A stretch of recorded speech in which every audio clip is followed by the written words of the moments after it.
चेलना का चित्र बनाकर महाराजा छेणिक के राज दरबार में प्रस्तुत किया।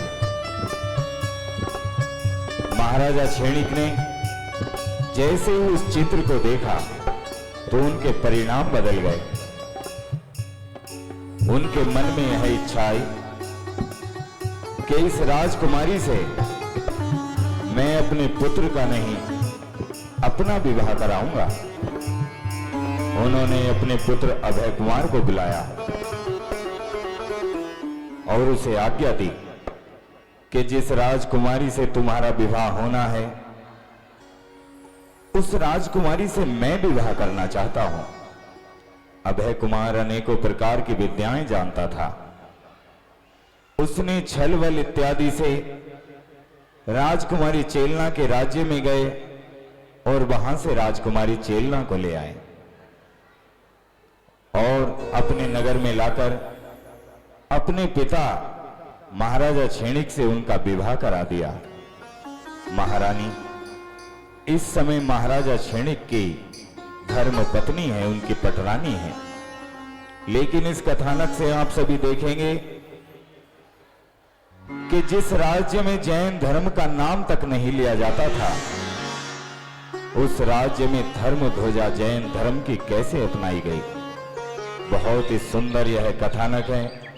आप सभी शांति के साथ बैठकर देखें। बहुत ही धर्म लाभ देने वाला, बहुत ही ज्ञानवर्धक यह सुंदर कार्यक्रम आप सभी के सामने हम प्रस्तुत कर रहे हैं।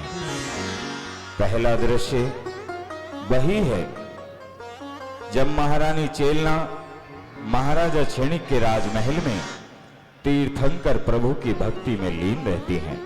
तो चलिए जयोरदार जयकारा लगा दीजिए।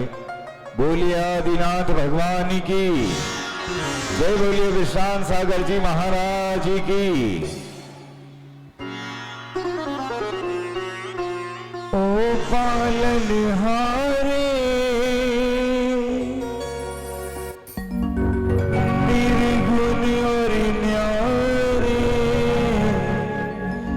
तुमरे बिन हमारा कौन नहीं, तुमरे बिन हमारा कौन नहीं। ओ पालनहारे निर्गुण और न्यारे, तुमरे बिन हमारा कौन नहीं।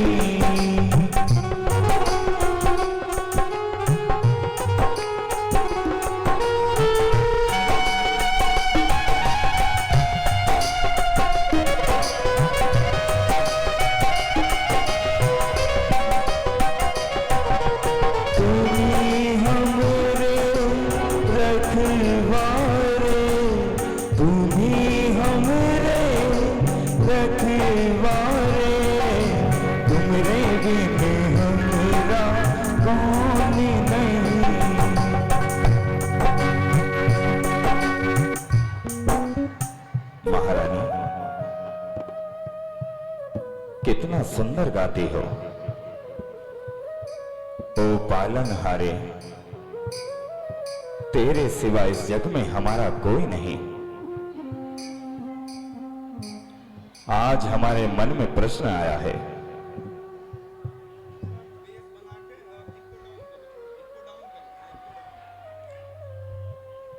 कि हम तुमसे ये पूछना चाहते हैं कि हमारे राजमहल में इतने नौकर चाकर, इतने दास दासियां हैं, लेकिन तुम्हारे इस मुखड़े पर अजीब सी मलिनता क्यों दिखाई देती है। आखिर ऐसा कौन सा कारण है कि जिसके कारण तुम इतनी दुखी रहती हो? बताओ मुझे। मैं आपको बताना चाहती हूं, क्या आप इसका समाधान देंगे? अवश्य दूंगा।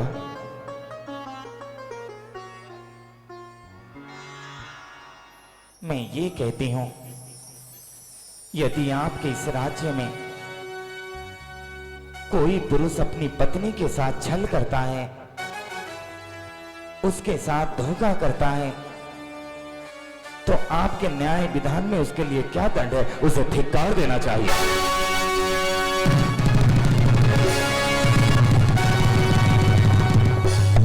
जो पुरुष अपनी पत्नी के साथ धोखा करता है, उसके साथ विश्वासघात करता है, वो पुरुष समाज में रहने योग्य नहीं होता। कहो महारानी, तुम्हारे साथ किसने छल किया है? क्या तुम्हारे किसी संबंधी के साथ ऐसा हुआ है, या किसी नौकर चाकर या दास दासी के साथ ऐसा हुआ है? निसंकोच होकर हमें बताओ। हमारा न्याय विधान उस पुरुष को अवश्य दंड देगा जिसने अपनी पत्नी के साथ धोखा किया है।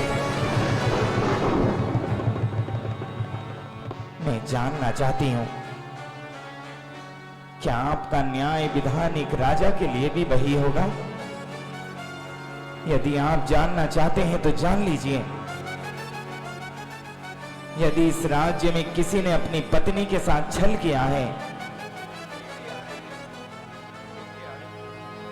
यदि किसी ने अपनी पत्नी के साथ विश्वासघात किया है, तो वो राजा जी कोई और नहीं, वो स्वयं इस राज्य का राजा है।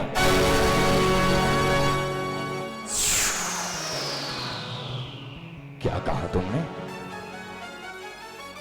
हमने तुम्हारे साथ छल किया है? महारानी, आप जानती भी हैं कि हमने कैसा छल किया कि तुमने हमारे प्रेम को एक छल का नाम दे दिया। बताओ, आखिर ऐसी कौन सी बात है जिसे तुमने यह छल का नाम दिया है? आखिर ऐसी वो कौन सा विषय है कि जिसके कारण तुमने हमें अपराधी कहा है? विवाह से पहले आपने मुझसे क्या कहा था? आपने कहा था कि तुम मुझसे विवाह करके इस राज्य में आ रही हो। इस राज्य में अनेकों जैन मंदिर हैं, अनेकों दिगंबर साधुओं के आहार विहार होते हैं, लेकिन जब से इस राज्य में आई हो, ना मैंने किसी दिगंबर संत को देखा है, ना जिनेंद्र भगवान की प्रतिमा को देखा है, ना किसी जैन मंदिर को देखा है। तो ये छल नहीं तो और क्या है? आपने अपराध नहीं किया तो और क्या किया है? मैं जानता हूं कि हमने तुम्हारे साथ छल किया है।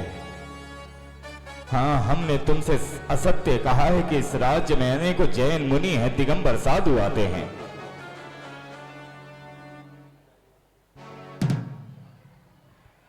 लेकिन उससे पहले ये बात भी जान लो कि जिन लोगों ने दिगंबर साधुओं का मेरे राज्य में नाम तक लिया है, मैंने उनकी जीभ काट दी है। जिन लोगों ने भी अपनी आंखों से जिनेंद्र भगवान के दर्शन किए हैं, मैंने उनकी आंखें नोच ली हैं। जिन लोगों ने भी अपने मुख से नमोकार मंत्र का जाप तक भी किया, हमने उसके गले काट दिए।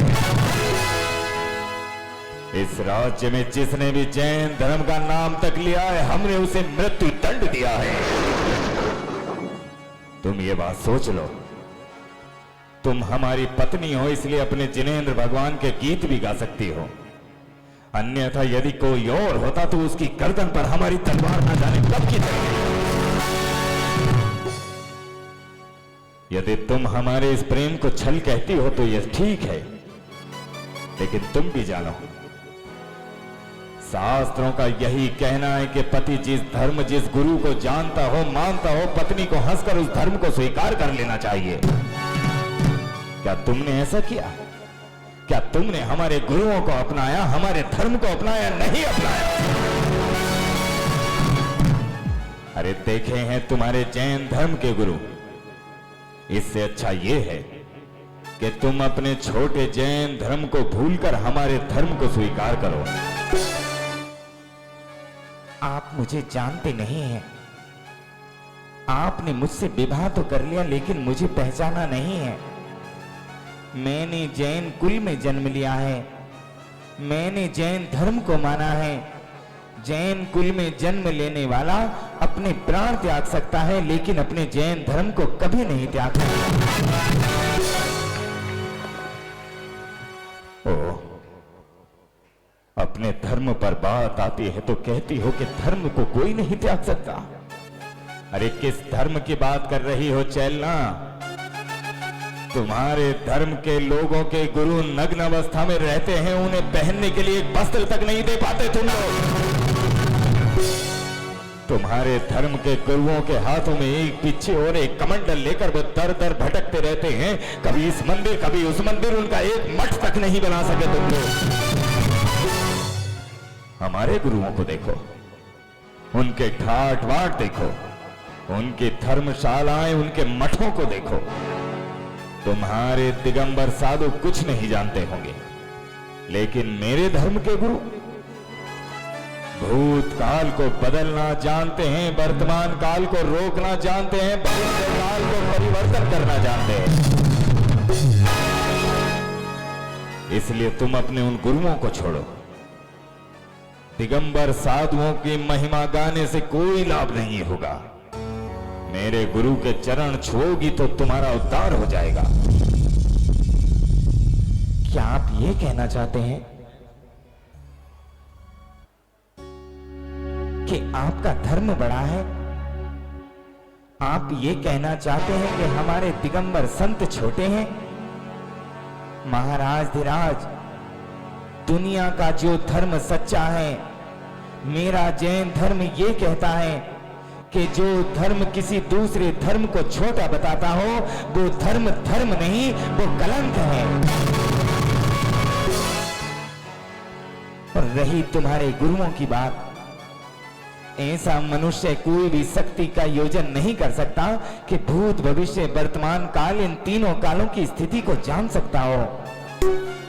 मृत्यु अजय है, अमर है, कर्म किसी से कटते नहीं हैं। मैं तो केवल इतना कहना चाहती हूं कि तुम इस राज्य के लिए ना सही, पर इस राजमहल में मेरे लिए एक जैन मंदिर बनवा दो, मेरे जैन प्रतिमा रखवा दो, किसी दिगंबर मुनि के दर्शन करवा दो। ये कभी नहीं होगा। मेरे होते हुए इस राज्य में जैन मंदिर तो क्या, जैन धर्म का नाम तक लेने वाला नहीं मिलेगा। थोड़े कहे को अधिक समझो। तुम मेरी पत्नी और तुम्हें मेरा धर्म स्वीकार करना ही होगा। इसलिए जितना जल्दी हो अपने जैन धर्म को छोड़ो, इन नग्न साधुओं की प्रशंसा करना बंद करो। आज दोपहर मेरे गुरु कुछ शिष्यों के साथ आ रहे हैं। उन्हें सबसे पहले भोजन कराना, उसके पश्चात तुम उनकी बातें सुनना, और हो सकता हो तो अपने छोटे जैन धर्म को आज ही के आज छोड़ दो। झेलना परिवर्तन ही जीवन है। ये जैन धर्म तुम्हें छोड़ना होगा, ये जैन धर्म छोड़ना होगा तुम्हें।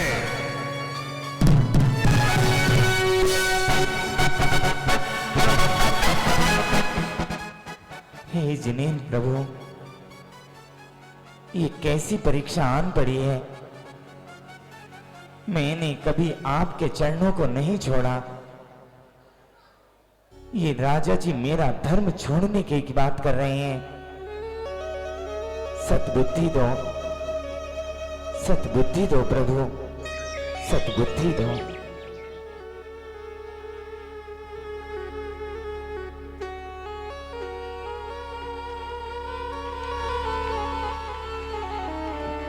गुरु नाम की माला जपेगा कोई दिल वाला, गुरु नाम की माला जपेगा कोई दिल वाला।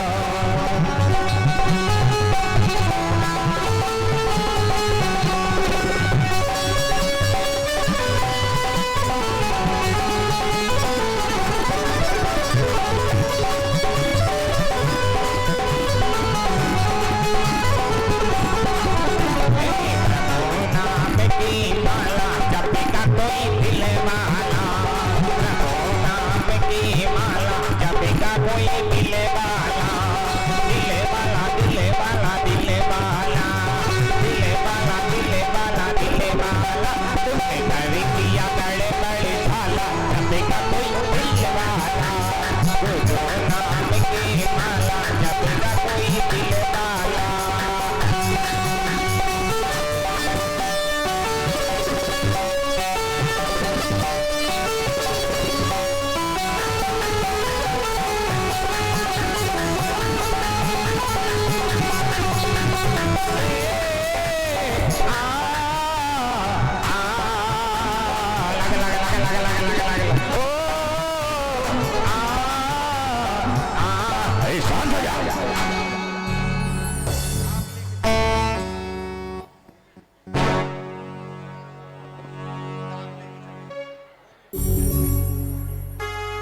ये क्या कर रहा है?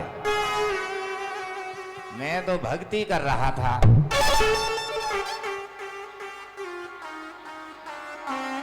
ये कैसी भक्ति है? आपने देखा नहीं, आप गा रहे थे, हम आपके पीछे पीछे बजा रहे थे। क्या करूं तेरा? अपने आश्रम की गद्दी दे दे बाबा, अपने आश्रम की गद्दी दे दे। गद्दी ऐसे नहीं मिलेगी। मुझे पता है तुम्हें कैसे मिली थी। तुम्हारे गुरु मरे थे तब तुझसे तू कुल्ले ठेके बैठे हो राजगद्दी पर। अब जब तक तुम नहीं निकलोगे तो हम कैसे फिसलेंगे? भाई शांत रहे।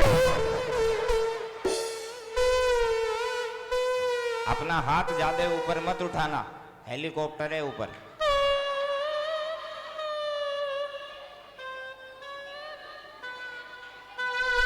ये तो अच्छा हुआ तूने ध्यान दिला दिया। नहीं तो अब तो सर पे बाल नहीं है, फिर हाथ पे उंगली नहीं होती तुम्हारे। गंजा सर अच्छा लगता है, गंजा हाथ बड़ा बुरा लगता। मेरे मन में एक प्रश्न आ रहा है। मुझे भी कुछ आ रहा है। क्या प्रश्न है? कि तुम मेरे साथ आश्रम में कितने वर्षों से है? जितने वर्षों से आप मेरे साथ हो। अरे मूर्ख कहीं के, प्रश्न का उत्तर प्रश्न से नहीं दिया करते। तो गुरुजी उत्तर का उत्तर भी उत्तर से नहीं लिया करते हैं। अरे मैंने यही तो पूछा कि तू मेरे साथ कितने वर्षों से है। अरे मैंने यही तो बोला, जितने वर्षों से आप मेरे साथ हो गिनो और मुझे बता दो। तुम हमारे साथ इतने वर्षों से हो, हमने कुछ पूछा? तुम्हारी राजगद्दी हमें कब मिलेगी, कब तुम मरोगे, हमने पूछा? अबे चुप हो जा। गुरु के पांव छुए जाते हैं, गुरु के बारे में ऐसे विचार नहीं रखा करते। तुमने भी तो विचार रखे थे, तभी तो तुम्हें राजगद्दी मिली है। आज कहां चलना है हम दोनों को? आज हमें राजा जी ने भोजन के लिए बुलवाया है। हमें राजा जी के महल में भोजन ग्रहण करने जाना है। भोजन कौन ग्रहण करता है? गुरुजी वस्त्र ग्रहण किए जाते हैं, भोजन खाया जाता है। अबे मूर्ख कहीं के, भोजन भी ग्रहण किया जाता है। तो मतलब क्या दाल क्या पहनोगे, रोटी क्या ऊंधाओगे, क्या करोगे? ऐसा तो नहीं है छाती पे दाल ग्रहण करोगे, अपने सर पे रोटी ग्रहण करोगे। जो बड़े संत होते हैं वो ऐसा ही कहते हैं कि भोजन ग्रहण करना चाहिए। तो जब वस्त्र ग्रहण हो सकते हैं, भोजन खाना हो के ग्रहण हो सकता है, तो कभी कभी नहाने के बाद ये भी बोल दिया करो, शिष्य मेरे वस्त्र ले, मुझे वस्त्र खाने हैं।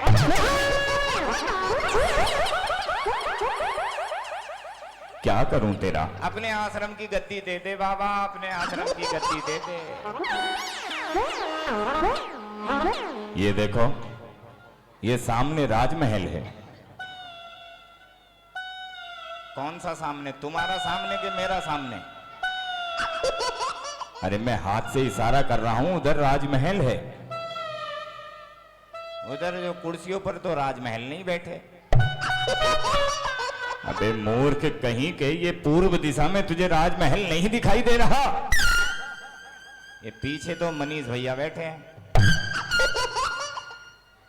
क्या करूं तेरा? अपने आश्रम की गद्दी दे दे बाबा। भगवान, कोरोना में दुनिया निपट गई, तुम बच गए। कम से कम दूसरी लहर में तो चले ही जाते। राजमहल में जा और कोरोना की वैक्सीन लेके आऊं। अबे तू मूर्ख है क्या? धक्का मत देना, नीचे फर्श है। घुटना बाद में लगेगा, माथा पहले फूटेगा मेरा। राजमहल में जा, तुझे दासी मिलेगी। ठीक है, उससे क्या बोलूं? उनसे कहना कि गुरुजी आए हैं भोजन के लिए। खाने के लिए बोलूं कि ग्रहण के लिए बोलूं? ये कहना कि गुरुजी सम्मान सहित भोजन ग्रहण करने आए हैं, उनका सत्कार करो। कौन सा? अंतिम सत्कार के प्रथम सत्कार? तेरा कुछ नहीं हो सकता। मेरा हो सकता है, अगर तुम चाहो तो राजगद्दी मिल सकती है आश्रम की। अब जा राजमहल में, मैं तब तक वहां खड़ा होता हूं। दासी मिलेगी, दासी। दासी, अरे ओ दासी। हाथ ऊपर नहीं उठाता, कभी हाथ गंजा हो जाए। दासी जी कहिए। तुम दासी हो?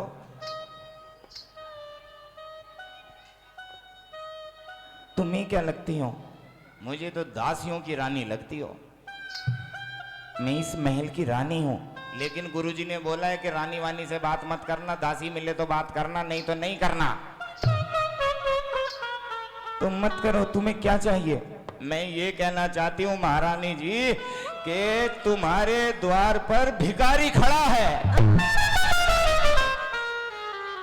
तो उससे कह दो राजकोष से जो चाहिए उसे वो मिल जाएगा। ठीक है गुरुजी। हाय हाय हाय हाय हाय हाय। बोलो। रानी जी तो कहती हैं कि राजकोष से जो चाहिए वो ले लो। तुमने क्या कहा था? मैंने तो ये कहा था कि परम पूज्य गुरुजी आए हैं। तो उसने क्या कहा?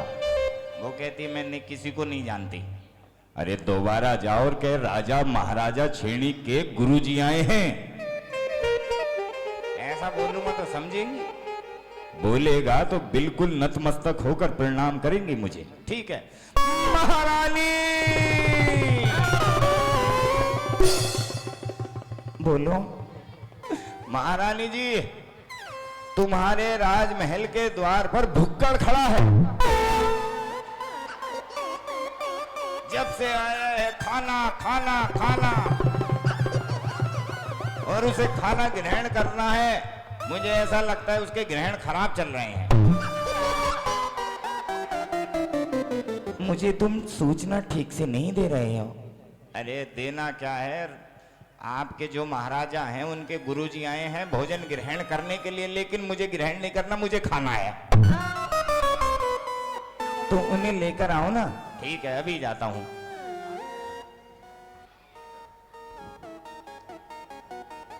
चलो वो बुला रही हैं। क्या कहा तुमने? मैंने पहले तुम्हारा नाम लिया। कैसे? मैंने कहा श्री श्री श्री श्री, इसके ऊपर 2 श्री, 2 के ऊपर एक और श्री। फिर जब भी मेरा काम नहीं चला तो फिर 3 श्री, 3 के ऊपर 4 और श्री। फिर? एक श्री और बच रहा था, उसके ऊपर एक और श्री। फिर?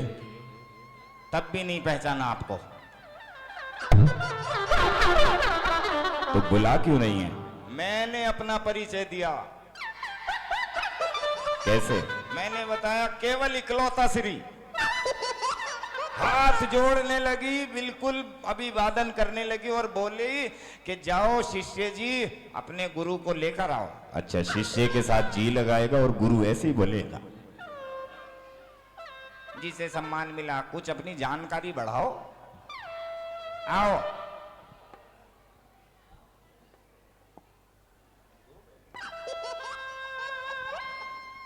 महाराज की जय हो। मेरे गुरुजी को भोजन ग्रहण करना है कि ग्रहण करवाओ इन्हें। इनकी कमर पे दाल उंधाओ। बैठिए गुरुजी। खड़े खड़े कौन खाता है?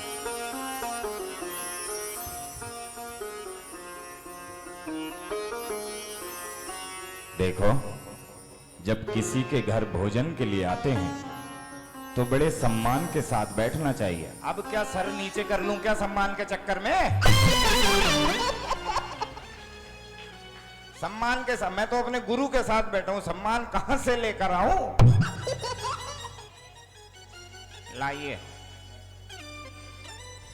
गुरुजी की थाली में मुझे घी ज्यादा दिख रहा है। आपस में बदल सकते हो। हाँ बदलना ठीक रहेगा। ये लो।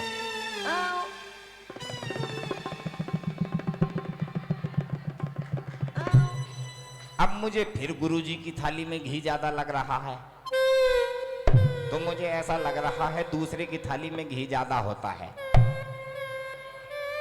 भोजन कीजिए। हाँ हाँ जी, गुरुजी ग्रहण करो। देखो, भोजन करने से पहले हम प्रार्थना करेंगे। ठीक है। पहले आंखें बंद करो।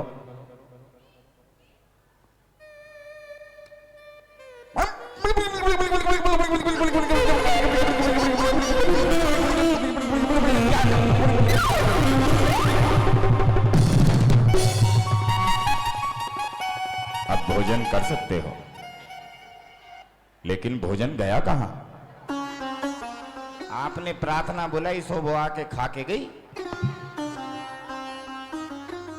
लेकिन भोजन तो थाली में ही था। हाँ थाली में ही था, पता नहीं कौन ग्रहण करके चला गया।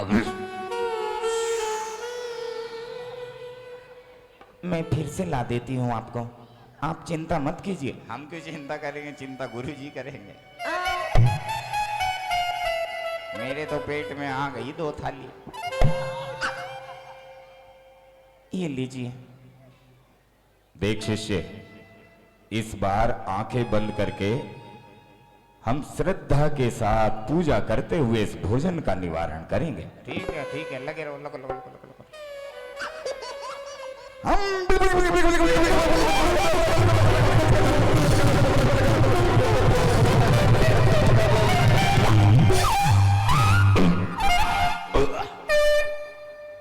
आंखें खोलो और फिर रो लो। अरे भोजन कहां गया? श्रद्धा और पूजा दोनों आई थी, भोजन लेके गई। आप इन्हें मत बुलाया करो। आज लग रहा है भाग्य में भोजन नहीं है। भाग्य में तो बहुत कुछ था तुम्हारे, पर भाग्य से बड़े कर्म होते हैं। मैंने कर्म किए तभी तो लगा।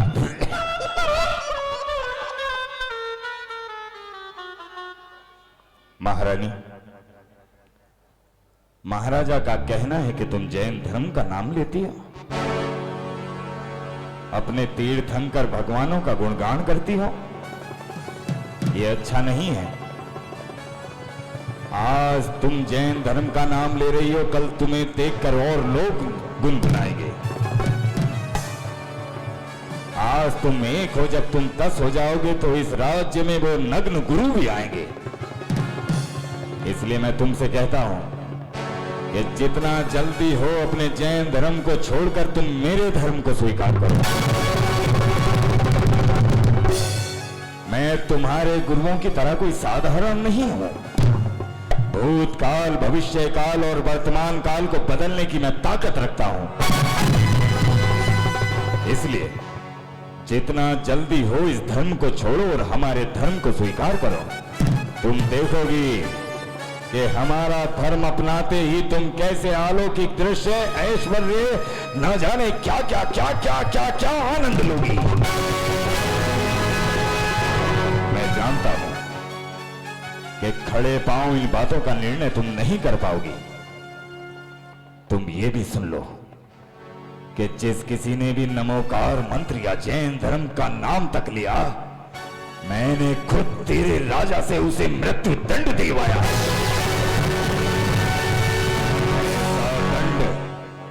कि 1000 वर्षों से इस राज्य में कोई जैन मंदिर तो क्या जैन कहने को तैयार नहीं है। थोड़े कहे को अधिक समझना। कल प्रातःकाल तुम मेरे आश्रम में आओगी। मैं वहां पर तुम्हारा धर्म परिवर्तन संस्कार करूंगा। तुम्हें जैन धर्म, इस छोटे धर्म से छुटकारा मिल जाएगा और तुम एक नए युग में प्रवेश कर रही होगी। चलो शिष्य, चलो। अरे अब क्या हुआ? ये द्वार पर हमने चरण पादुकाएं रखी थी। चरण पादुका कहां गई? मुझे ऐसा लग रहा है जब हम भोजन का स्वाद ले रहे थे, कुत्ता पादुका का स्वाद लेके निकल गया। जाओ ढूंढ कर लाओ। क्या? कुत्ता के चरण पादुका? अबे चरण पादुका। लेकिन वो तो कुत्ता लेके गया। तो मुझे लगता है मैं पहले कुत्ता ढूंढूं फिर पादुका अपने आप मिल जाएगी। मूर्ख कहीं के कुछ भी ढूंढ कहीं से मिला। महारानी से कहे कि गुरुजी की चरण पादुका खो गई हैं, वो किसी नौकर चाकर ने उठाकर इधर उधर तो नहीं रख दी। ठीक है महारानी जी। हाँ, गुरुजी बड़े चिंतित हैं। लेकिन क्यों? वो कह रहे हैं कि जब अगली बार हम भोजन करने के लिए आएंगे, खीर के साथ पूड़ी बना दोगी क्या? आपकी जो इच्छा है आपको वो मिलेगा। ठीक है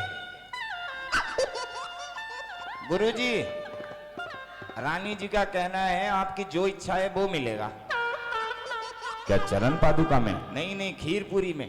अबे चरण पादुका कहाँ है? वो तो कुत्ता लेके गया ना। तो तू पूछने क्या गया था? मैं पूछने क्या गया था, मुझे फिर से समझाओ। मेरी चरण पादुका खो गई हैं, मैं उनके बिना आश्रम नहीं जा सकता।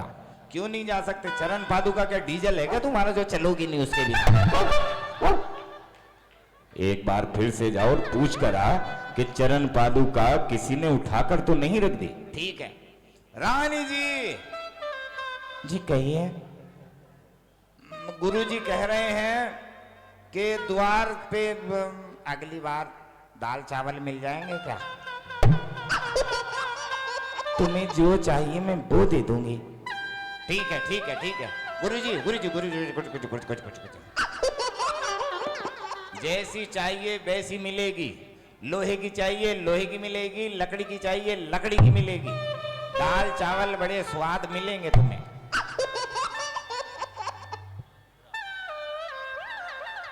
महारानी, तुम्हारे इस महल के द्वार पर मैंने अपनी चरण पादुकाएं रखी थी, लेकिन लौटते हुए देखता हूं मेरे बाएं पांव की चरण पादुका नहीं है। क्या किसी दास दासी ने उठाकर तो कहीं नहीं रख दी? महाराज आप तो बड़े चिंतित हो रहे हो। आप तो भूत वर्तमान काल भविष्य काल को सब कुछ जानते हो। आप एक काम कीजिए, भूतकाल में जाकर देखिए कि चरण पादुका कहाँ है। वर्तमान काल में जाकर उसे रोक लीजिए और भविष्य काल में जाकर उस चरण पादुका को ले आइए। महारानी, हम जान गए तुम्हारे शब्द हमारे ज्ञान का उपहास कर रहे हैं। हमने केवल तुमसे इतना पूछा कि हमारी चरण पादुका कहाँ है, तुमने हमारे ज्ञान को चुनौती दी। केवल हमने तुमसे तुम्हारा धर्म छोड़ने के लिए कहा और तुमने यह युक्ति अपनाई कि तुम हमारा विरोध कैसे कर सको। हमने केवल तुमसे एक साधारण सा प्रश्न पूछा कि चरण पादुका कहाँ है, लेकिन तुमने हमारे ज्ञान का अपमान किया है। तुम मुझे जानती नहीं हो। यदि एक मंत्र मारो तो भूतकाल को बदल दूंगा, मंत्र में वर्तमान काल की परिस्थिति बदल दूंगा। तुम जानती नहीं हो, मैंने अपने यज्ञ से, अपने मंत्रों से, अपने उच्चारणों से इस राज्य का निर्माण किया है। यदि राजा क्षणिक को मैं महाराजा बना सकता हूं तो उसे रंक भी बना सकता हूं। यही तो अहंकार है तुम में, जो तुम कहते हो कि तुम्हारे दिगंबर साधुओं में कुछ नहीं होता। मेरे दिगंबर साधुओं में सब कुछ होता है, लेकिन तुम्हारी तरह ये अहंकार नहीं होता। जो भी साधु संत अपने ज्ञान का विडंबना आडंबर लेकर चलता हो, वो कभी साधु नहीं हो सकता। जो साधु अपने ज्ञान का आडंबर दुनिया को ढोंग की तरह पिलाता हो, वो कभी सन्यासी नहीं हो सकता। अब मेरा बार बार अपमान मत कर। तूने इस राज्य में, इस राजमहल में बुलाकर मेरा अपमान किया है। राजा छेड़े,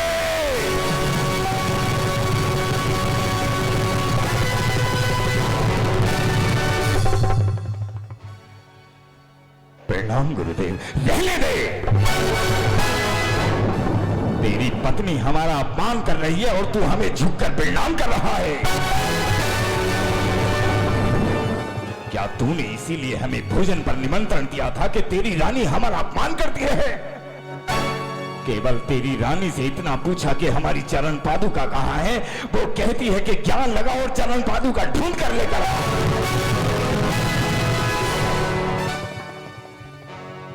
महारानी, क्या मेरे गुरु सत्य कह रहे हैं? क्या तुमने उनके ज्ञान को अपमान या अपशब्द कहे हैं? मैंने कुछ नहीं कहा।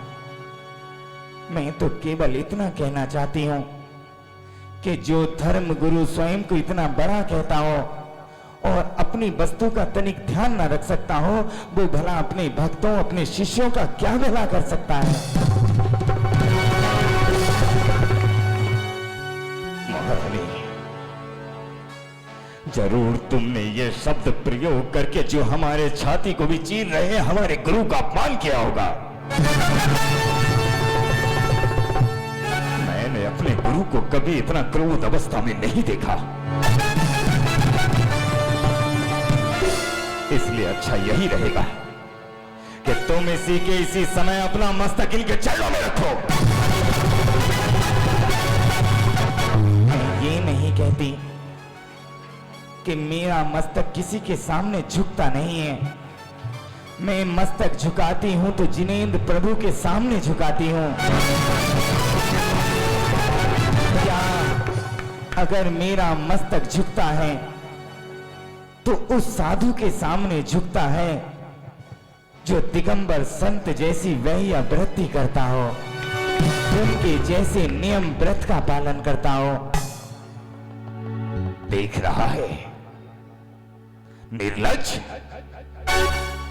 कपटी, निर्बुद्धि। तेरी पत्नी तेरे सामने मेरा अपमान कर रही है और तू कायरों की तरह चुपचाप खड़ा हुआ है। निकाल अपनी तलवार और उड़ा दे इसकी गर्दन इसके बगल से। गुरुदेव, आपके इस अपमान का बदला लेने के लिए आप बताइए मैं करूं तो क्या करूं? जहां तक आपकी आंखें जाती हैं उस धरती को मैं आग लगा सकता हूं। तो ठीक है, यदि तू इस अपमान का बदला देखना चाहता है, यदि महारानी चेलना की आंखों में मेरे धर्म का खौफ देखना चाहता है तो सुन, मेरी एक ही शिक्षा रही है, हाथ के बदले हाथ, आंख के बदले आंख, गुरु अपमान के बदले गुरु अपमान। जब तक तू दिगंबर साधु का अपमान नहीं करेगा तब तक तू मेरा नहीं हो सकता। मैं तुझे श्राप देता हूं कि यदि तूने दिगंबर साधु का अपमान नहीं किया तो तू लक्ष्मीहीन होगा। यदि तुझे मेरा आशीर्वाद चरण छूकर चाहिए तो जा, पहले जैन धर्म के गुरुओं का अपमान कर, उसके पश्चात तू मेरे चरण छूने योग्य बनेगा। वचन दे, दे वचन, मुझे वचन दे। गुरुदेव, मैं आपके चरणों को छूकर आपको वचन देता हूं कि जब तक जैन धर्म के गुरुओं का अपमान न कर दूं, जब तक आपके इस ज्ञान का डर इस चेलना की आंखों में न देखूं, तब तक ये राजा झेनिक ना भोजन करेगा, ना जल की एक बूंद तक गिरेगा। मैं वचन देता हूं। वचन दिया सोचा नहीं, क्या होगा परिणाम, सोच समझ कर कीजिए जीवन में हर काम।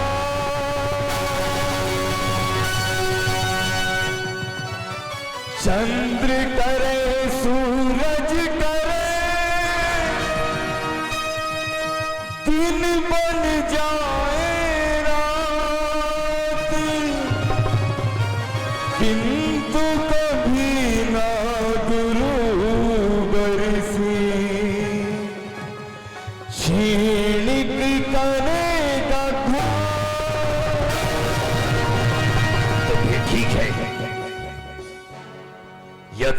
राजा तथा प्रजा, जैसा तू शिष्य होगा ऐसा ही गुरु का पालन होगा। तुझे दिगंबर साधु का अपमान करना होगा, अन्यथा तेरा विनाश निश्चित है, निश्चित है।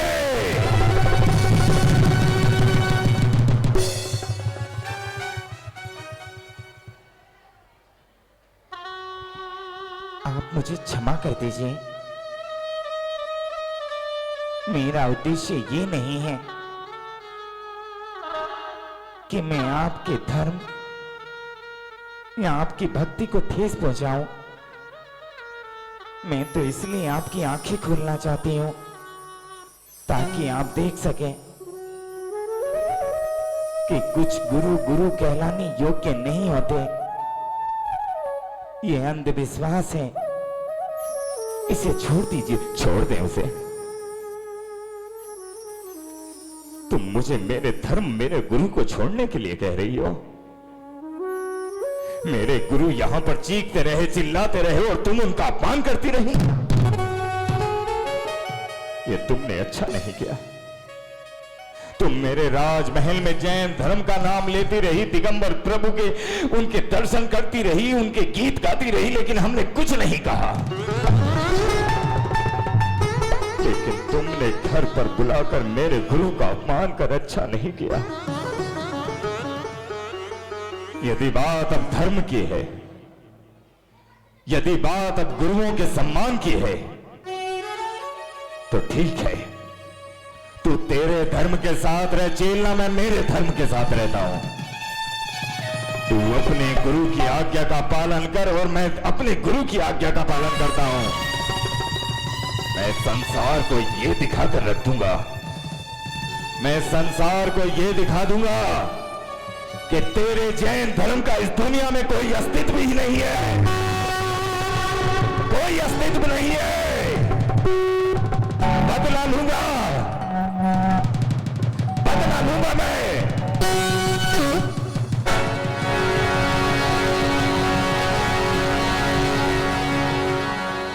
हे प्रभु, ये कैसी परीक्षा है मेरी। सद्बुद्धि दो, सभी को सद्बुद्धि दो प्रभु। और कहते हैं कि जिस समय यह वृत्तांत हुआ, महाराजा क्षणिक के राज्य की सीमा की ओर यशोधर महामुनि राज विहार कर रहे थे। एक समय यशोधर महामुनि राजा क्षणिक के राज्य की सीमा के पास पहुंचे और उस समय हाथों में तलवार लेकर पागलों की तरह वह अपने गुरु के अपमान के बदले के लिए भटक रहा था।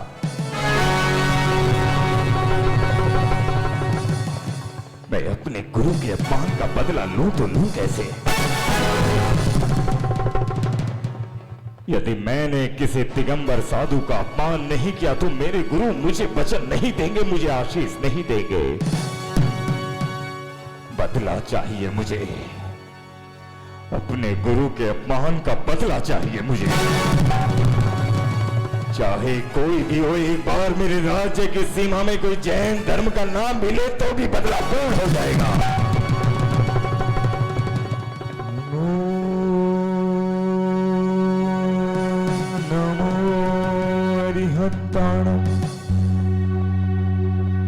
नमो सिद्धाणम। ये तो नमोकार मंत्र लग रहा है। लगता है कि कोई दिगंबर साधु मेरे राज्य की सीमा में आ गया है। ओम नमो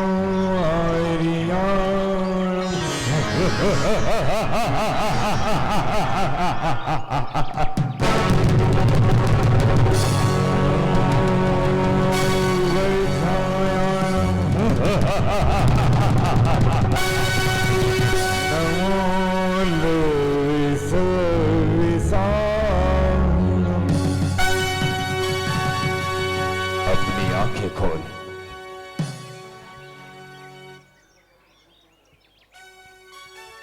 और देख, ओ नग्न साधु, तेरी आंखों के सामने मृत्यु आज राजा छेनी के रूप में खड़ी है।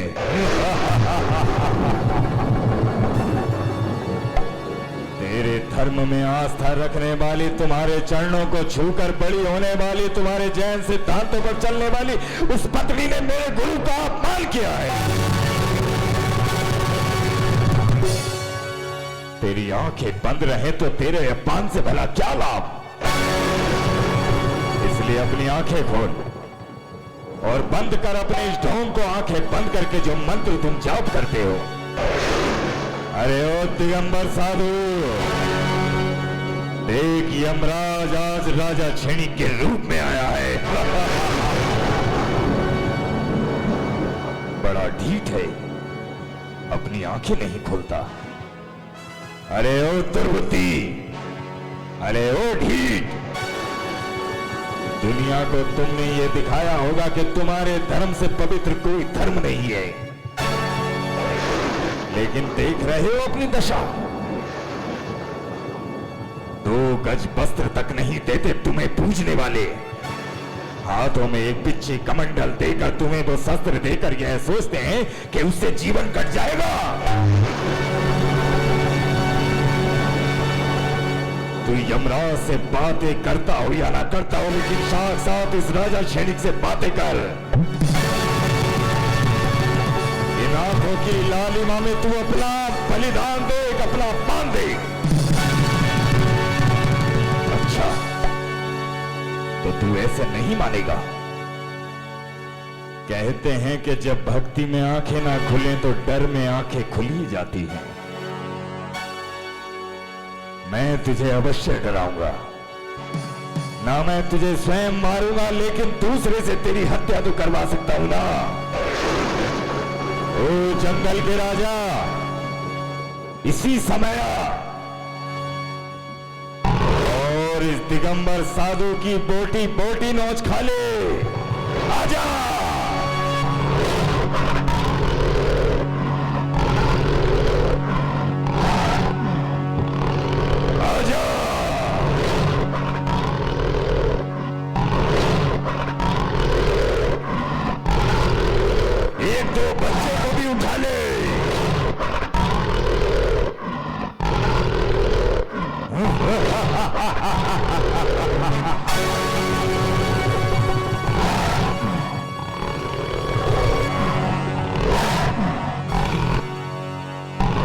ये देख, वो बैठा ऊपर इस शिला पर। चीर डाल उसे, इसकी हड्डी मार सब खा ले।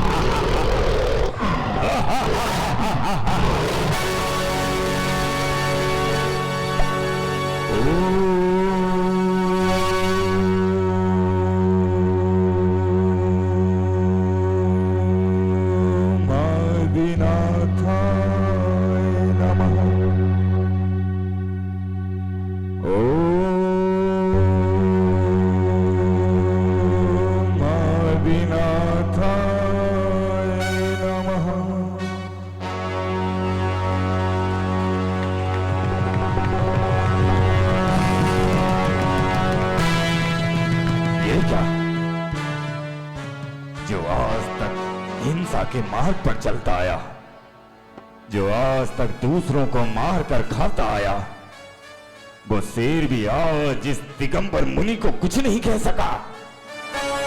आज हिंसा करने वाला अहिंसक हो गया। ये अच्छा नहीं है। कोई बात नहीं, यदि बल काम नहीं आया तो छल काम आएगा। छल मेरी दुराचारी शक्ति। ओ मेरी दुराचारी शक्ति, इसी समय यहां आ और इस दिगंबर साधु के मस्तक पर बैठ और इससे ऐसे कार्य करवा कि लोग इसे ईंट पत्थर से मारें।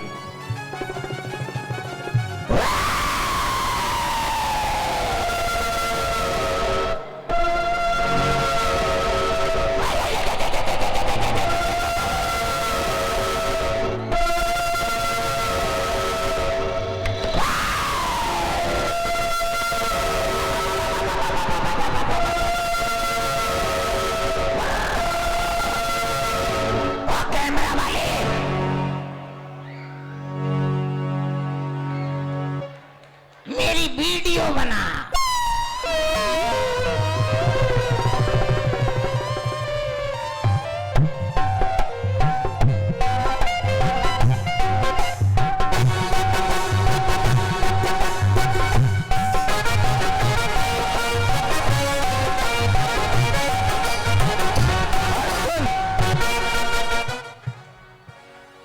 ये वीडियो मेरे नंबर पर व्हाट्सएप कर देना, क्योंकि मुझे अपने चैनल पर डालनी है। और बच्चों, तुम मेरे गाने को लाइक करना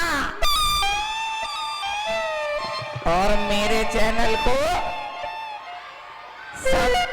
सकर वकर सबर सकर पकड़ क्या था सकर बकर सकर बकाई करना, नहीं तो रात को सपने में आऊंगी और तुम्हारे लिए, सिर्फ तुम्हारे लिए। अरे बच्चों, मेरे बच्चों, तुम भूतों का प्यार भाई भूल नहीं जाना रे, भूतों का प्यार भाई भूल नहीं जाना रे। बच्चों, मेरे बच्चों, तुम भूतों का प्यार मेरा भूल नहीं जाना रे।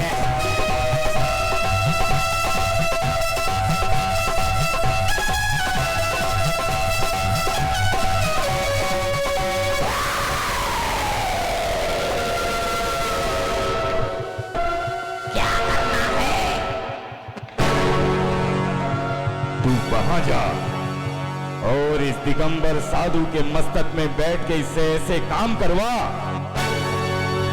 कि लोग इसे ईंट पत्थर फेंक फेंक कर मारे। क्या? और संभल कर जाना, गिर मत जाना। ठीक है।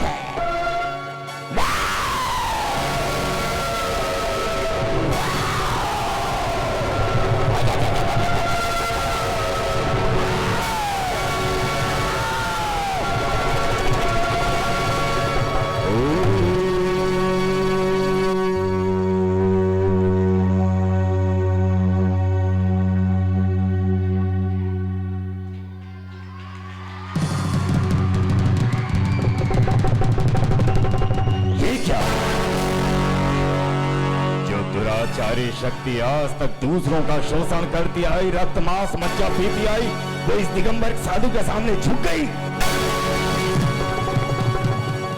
राजा जी, ये काम मुझसे ना होने का।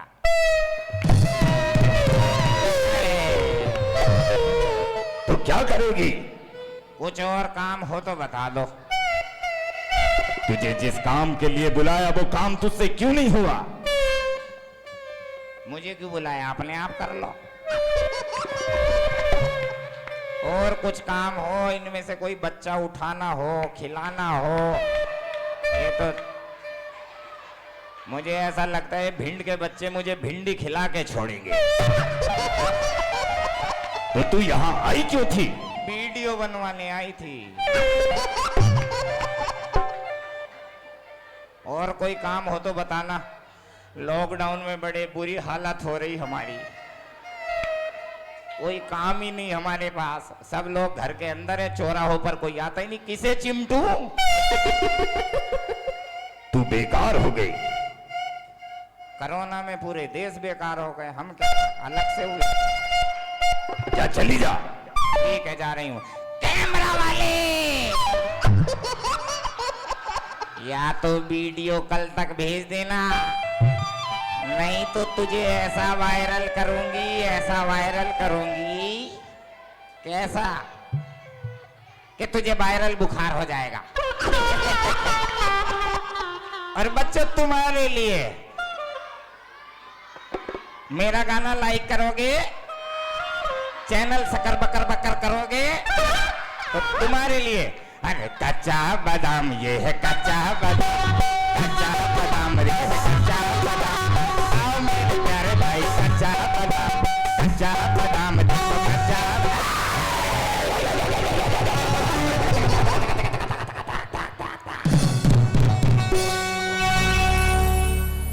ये क्या हो रहा है?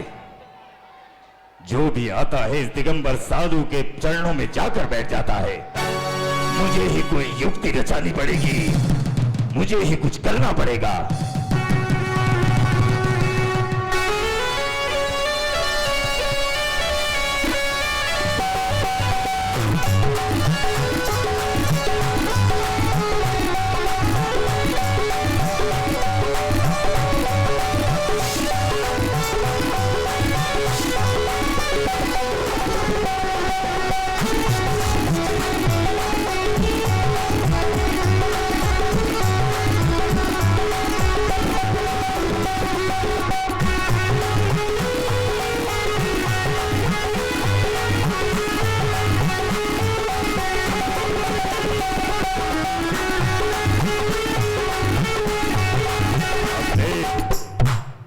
तेरी डर के कारण तो आंखें खुली नहीं है, लेकिन जब मृत सर्प को अपने इस गले में देखेगा तब तू यहां से अपनी जान बचाने के लिए चीखता चिल्लाता हुआ जाएगा। जब तू यहां से भागेगा मेरे राज्य के लोग तुझे पत्थरों से मारेंगे और यही मेरे गुरु के अपमान का बदला होगा।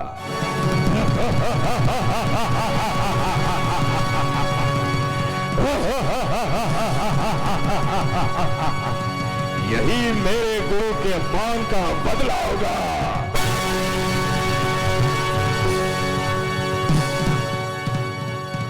प्रातःकाल होने को है, लेकिन अभी तक राजा जी आए क्यों नहीं? ना जाने कहां होंगे। महारानी, आज स्नान इत्यादि का निवृत्त हो जाओ, क्योंकि मैं राजा क्षणिक अपने गुरु के चरणों को छूने जा रहा हूं। मैं कुछ समझी नहीं।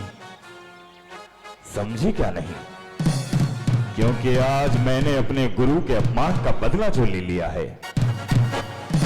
मतलब? आज मेरे राज्य के सीमा में मुझे एक दिगंबर साधु दिखाई दिया। मैंने उस पर स्वान से कुत्तों से हमला करवाया, लेकिन वो टस से मच नहीं हुआ। इसलिए मैंने उस दिगंबर साधु के गले में एक मरा हुआ सर्प डाल दिया।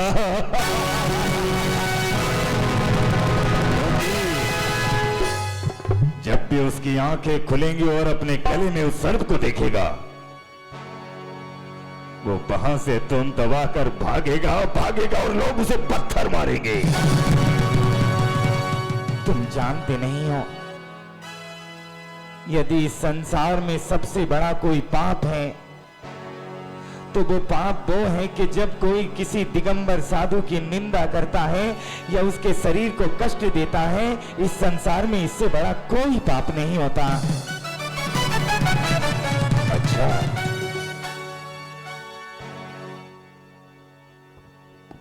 तुम्हारे गुरु का अपमान हो तो ये सबसे बड़ा पाप, मेरे गुरु का अपमान हो तो उनके ज्ञान की परीक्षा। महारानी, ये पल्ले में दो तरह की तराजू बनाना बंद करो। वो भागेगा, वो कायरों की तरह चीखता चिल्लाता अपने प्राण बचाएगा और वो यहां आएगा, मैं उसे मारूंगा। ऐसा कभी नहीं हो सकता। लेकिन क्यों? क्योंकि तुम दिगंबर संत को नहीं जानते। ऐसा क्या है उन संतों में? दिगंबर संत वो संत होते हैं कि यदि इस ब्रह्मांड में प्रलय भी आ जाए, यदि ये धरती नष्ट भी हो जाए, तो भी दिगंबर साधु अपने ज्ञान से, अपने सामायिक से अपना ध्यान नहीं तोड़ा करते। इतना गुरु, इतना अंधविश्वास। जब बात ज्ञान और गुरु और धर्म की हो ही रही तो बात को थोड़ा और आगे बढ़ाएं। यदि तुझे अपने गुरुओं पर इतना विश्वास है तो बता, यदि वो ढोंगी दिगंबर साधु वहां से उठकर खड़ा हो गया होगा तो तू उसी समय जैन धर्म को छोड़कर मेरा धर्म स्वीकार करेगी? हाँ। यदि वो दिगंबर संत अपनी जगह से अस्त व्यस्त भी हुए, यदि आपके इस उपसर्ग से वो तनिक भी डिगे, तो मैं उसी समय अपने धर्म को त्याग कर आपका धर्म स्वीकार करूंगी। फिर ठीक है, हमारे धर्म में तुम्हारा स्वागत है महारानी। और यदि स्थिति इसके विपरीत हुई तो बोलो, यदि वो दिगंबर संत यथावत अपने स्थान पर बैठे रहे तो? ऐसा कभी नहीं हो सकता। और यदि ऐसा हुआ तो? सुनो महारानी, यदि वो दिगंबर साधु उस जगह पर बैठे रहे, यदि वो इतने डर को देखकर भी उस जगह को छोड़कर नहीं गए, तो मैं क्या करूंगा? हाँ, मैं उसी समय अपने धर्म को छोड़कर जैन धर्म को स्वीकार कर लूंगा। चलो आओ, देखें किसकी भक्ति बड़ी है, किसकी श्रद्धा बड़ी है। चलो आओ। नमो अरिहंताय।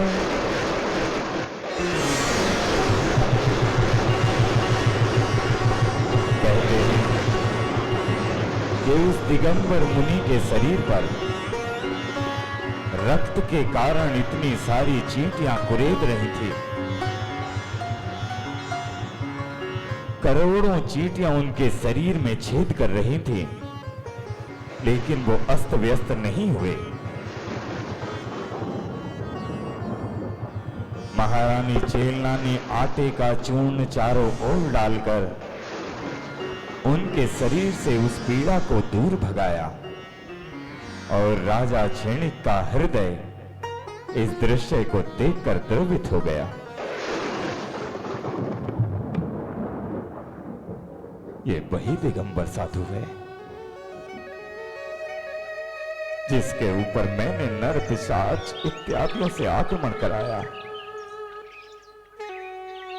मैंने बहुत बड़ा अपराध किया है। मुझे इनके पीड़ा इनके गले से निकाल देनी चाहिए।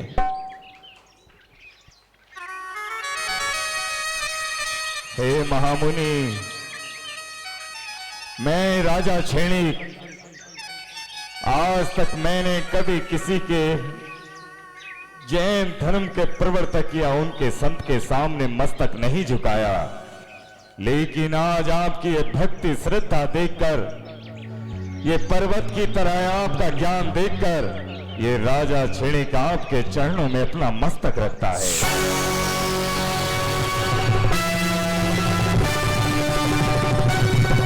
ये क्या? आप जानते हैं कि आपके शरीर को कष्ट देने वाला मैं हूं। उसके पश्चात भी आप अपने दोनों हाथ उठाकर मुझे आशीर्वाद दे रहे हैं। राजा क्षणिक, ये मेरे ही कर्म होंगे जो मुझे इस तरह की पीड़ा भोगनी थी। इसमें तुम्हारा दोष नहीं है, ये दोष मेरे कर्मों का होगा। धन्य है महारानी चेलना, धन्य है ये दिगंबर संत जो दूसरे के अपराध को भी अपने कर्म समझकर क्षमा कर रहे हैं। धन्य है। हे महामुनि, आप मुझे कोई ऐसी बात कहें कि जैन धर्म पर मेरी और श्रद्धा बने तो सुनो।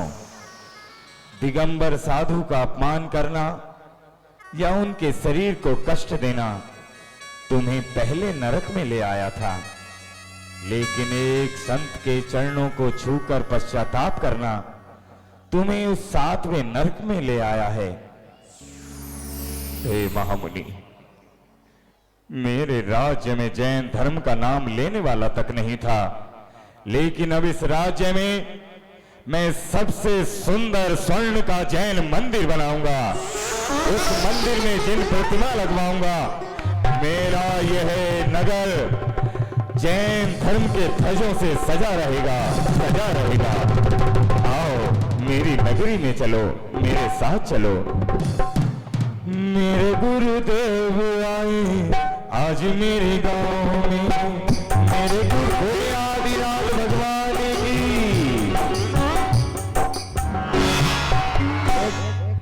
जोरदार तालियां बजा दे सत्येंद्र एंड पार्टी के लिए। प्रतिदिन ऐसी ही रोमांचकारी नाटिका यहाँ पर प्रसिद्ध होगी। सभी समय का ध्यान रखें, सुबह 5:45 बजे। सभी को जय जिनेंद्र, शुभ रात्रि।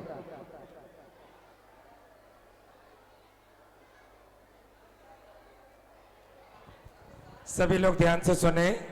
इसी प्रकार के डेली यानी नित्य रात्रकालीन आरती के बाद नित्य नाटक जो बाहर से दिल्ली से कलाकार, जैसा कि महाराज जी बता रहे थे, कलाकार की झलक आपने देखी, कल से और झलक देखेंगे। आज तो हारे थके दिल्ली से सीधे चले आ रहे थे, फिर भी उन्होंने कार्यक्रम दिया। हम सभी लोग उन्हें धन्यवाद देते हैं। और कल सुबह 5:50 जैसा गुरु ने आदेश किया, सभी लोग इसी स्थान पर उपस्थित हों। और सभी लोगों से निवेदन है, दिन में भी कार्यक्रम 2 बजे 6 बजे पूरे यानी डे नाइट कार्यक्रम समझिए। ऋषभ भवन में पर्युषण पर्व महापर्व बड़ी धूमधाम के साथ हर्षोल्लास के साथ हम सभी लोग मना रहे हैं।